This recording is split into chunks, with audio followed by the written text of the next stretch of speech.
Okay, welcome back, everyone. Pesach. Welcome back, everyone.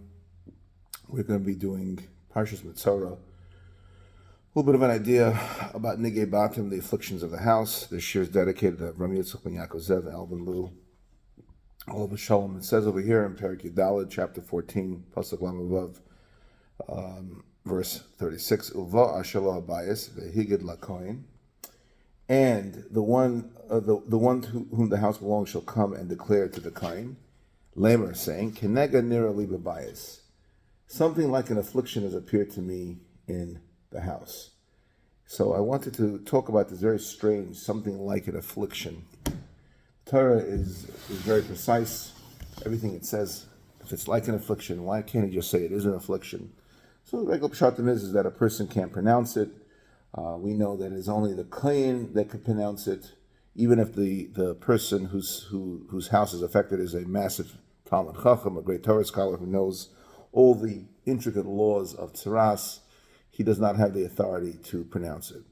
But I really wanted to talk about this more, not in a pshat, in a vein, but I wanted to talk about in drush, a little bit of a homily, just trying to understand the musar, the ethical aspects over here. When a person is engaged in the Metzorah process, whether it's for his clothing, for himself, or for his house, there's a rehabilitative process. The two birds, for example, that he has to bring with the Haisop, birds chirp, he said Lashon Hara. So we're all involved with this whole lesson to be learned. So what's the lesson to be learned about Kenega nira li? When a person says Lashon Hara, when a person slanders, part of what he's doing is that he's looking at a person's actions and he's judging him without giving him the benefit of the doubt. So because he judged him and he didn't give the person the benefit of the doubt, therefore, that led him or her to speak Lashon Hara. So the Torah here is teaching us the correct language that a person has to employ in order to avoid saying Lashon Hara. Kenega nira li. It appears something like a nega, an affliction is in my house. Don't be conclusive.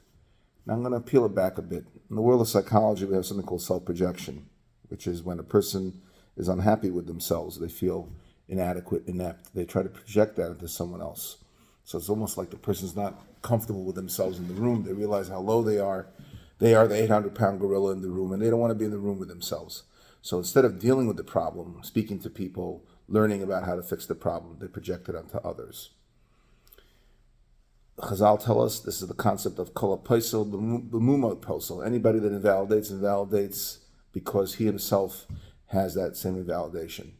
So if we retrain the person and we teach them, love yourself, realize that yes, you have deficiencies, but you could rise up, pick up your self-esteem. Therefore, you're going to judge yourself favorably.